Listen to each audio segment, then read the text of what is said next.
বিসমিল্লাহির রহমানির রহিম। সামাজিক মাধ্যমের বন্ধুগণ, সংগ্রামী দেশবাসী, আপনাদের সম্মুখে এসেছি মরহুম জিয়াউর রহমানের সংক্ষিপ্ত কিছু বিষয় নিয়ে আলোচনা, যার গৌরব, যার মানবিকতা, যার উদারতা, মানুষ তার ভক্ত, এবং মানুষ কেন জিয়াউর রহমানের প্রতি এত আন্তরিক, সে বিষয়ে সংক্ষিপ্ত আলোচনায় যতটুকু নিজের স্মৃতিচারণ জানা সামাজিক মাধ্যমের বন্ধুগণ, জিয়াউর রহমানের জীবনে যদি আজকে আমরা লক্ষ্য করি, তিনি পাকিস্তানের সেনাবাহিনীর একজন সূর্য সন্তান ছিলেন।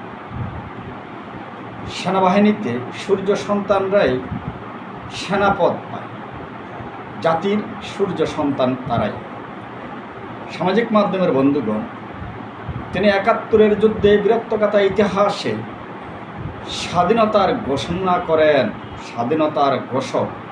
কিন্তু তার ভদ্র, মার্জিত এবং আনুগত্যের প্রতি, মানবিকতার প্রতি বিরল দৃষ্টান্ত স্থাপন করেছেন অন বিহাফ অফ।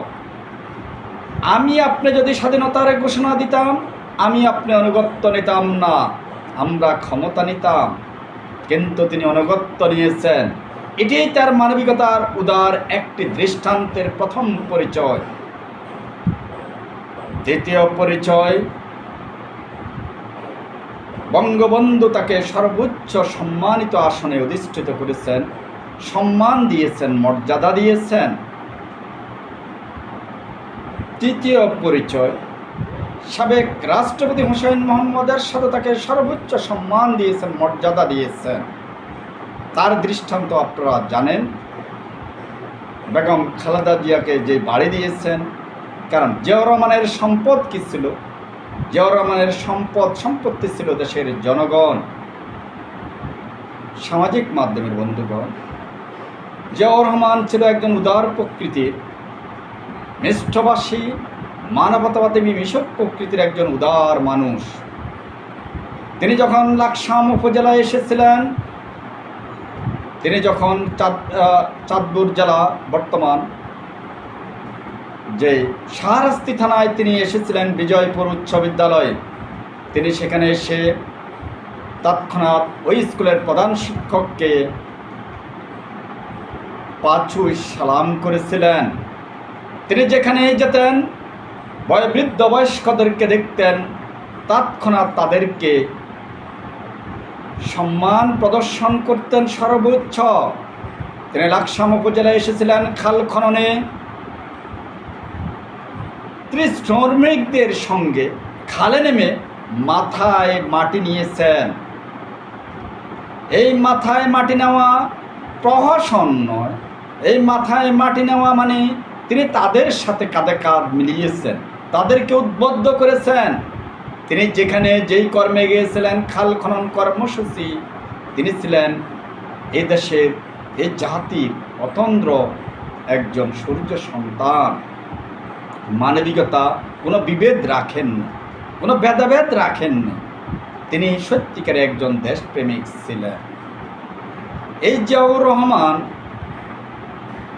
সার্ক গঠন করেছিলেন। এই জিয়াউর রহমান সৌদি আরবে যেই বর্তমান জিয়াট্রি, যেটি নিম বৃক্ষ, তিনি সেটি সৌদির বাদশাকে দিয়েছিলেন। বিপরীতে তিনি চেয়েছিলেন বাংলাদেশ থেকে শ্রমিক নেওয়া, তাতেও তিনি সফল হয়েছেন।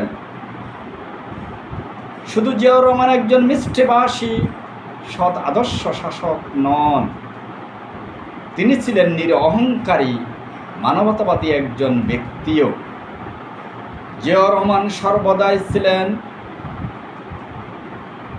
মিষ্টভাষী, মিশুক প্রকৃতি এবং গুরুজনদের সর্বোচ্চ শ্রদ্ধা সম্মান করতেন। তিনি যেখানে যেতেন, বয়স্ক প্রবীণ লোকদেরকে তিনি সালাম করে নিতেন। এটাই তার মানবতার অন্তরের বহিঃপ্রকাশ, ক্ষমতার মূলমন্ত্র। তিনি মসজিদে নামাজ পড়তে গেতেন, যখন জামাত দাঁড়িয়ে যেত, তিনি পিছনের কাতারে দাঁড়াতেন, কারণ তিনি জানতেন যদি মসজিদে তিনি আগে প্রবেশ করেন সবাই তাকে সম্মুখে টেনে নিয়ে যাবে। তিনি বিভেদ রাখেন নাই, ভেদ রাখেন নাই। এভাবেই তিনি অর্জন করেছেন, এভাবেই তিনি আমাদেরকে শিক্ষা দিতে চেয়েছিলেন। নেতা মানে উদার, নেতা মানে নীতিবান, নেতা মানে কাঁধে কাঁধ মিলিয়ে সকলের সাথে চলা। এটাই ছিল জিয়াউর রহমানের নীতি। এই কারণে তিনি 18 কোটি হৃদয়ের আজও মধ্যমণি, 18 কোটি লোক আজও ভালোবাসে, এই বাংলা তাকে আজও ভালোবাসে। সবুজ বাংলা, সবুজ যে ছায়ানীড়, লাল সবুজের পতাকা যা তোমায় দেখা যায়, সেই জিয়ার স্মৃতিচারণ আরও রয়েছে হাজারো গল্প। জিয়াউর রহমান তার জীবদ্দশায়, তার ক্ষমতা থাকাকালীন কখনোই তার আপনজনদেরকে বিন্দু পরিমাণ রাষ্ট্রীয় কোনো সুযোগ সুবিধা প্রদান করেন নাই। আইনের শাসন প্রতিষ্ঠা করেছেন, দেশের স্বার্থে জনকল্যাণে যত এবং দেশ দরদি ছিলেন। এটাই তার একমাত্র ক্ষমতার মূল মন্ত্র। বাংলাদেশ জিন্দাবাদ, শহীদ জিয়া অমর হোক, বেগম খালেদা জিয়া জিন্দাবাদ, খালেদা জিয়ার অনড় নীতি জিন্দাবাদ, যে নীতি নেতার নীতি। জনাব তারেক রহমান জিন্দাবাদ, তারেক রহমানের সুনির্দিষ্ট নীতি, সুনির্দিষ্ট নির্দেশনায় স্বৈরাচার উৎখাত। আল্লাহ হাফেজ, আসসালামু আলাইকুম।